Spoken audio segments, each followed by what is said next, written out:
Hi, welcome back to Lecture 3. In this video, we will be going over the account page and some of the features you can find in it. First, we'll look at an overview of the account page, then we'll go over what some of the headings mean, and finally, we'll look into day trades, performance, orders, and funds.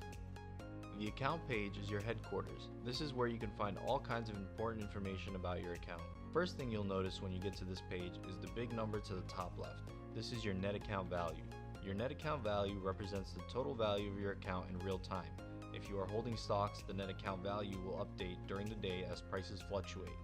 Right below the net account value, we have the market value, which is the total current market value of your entire portfolio. And below that, we have overnight and day trade buying power. Overnight will be 2 times your net account value, and day trade buying power will be 4 times your net account value. To the right, we have the risk level and day trades left. The risk level helps to give you a quick check under the hood to see if your portfolio is at risk of receiving a margin call. If you are currently at risk of receiving a margin call, you will see "at risk" written in red letters. Finally, let's get to day trades left. Each of the 5 numbers represents a day of the week, the first number being today.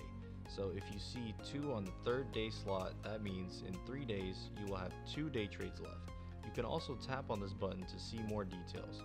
Alright, now we're going to go over some of the other features also available in the account page.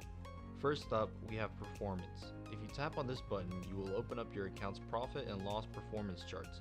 Here you can see how your portfolio is performing over the short term and the long term. You can also see how your performance is for a specific stock by tapping on Stock P&L to the top right. Orders is up next. The orders button shows all of the orders you placed, including filled orders, canceled orders, and IPO orders. You can search your order by date, order status, or whether you bought or sold a stock. And finally, we have funds. The funds button allows you to see where the funding and charges for your account come from, as well as when they occurred.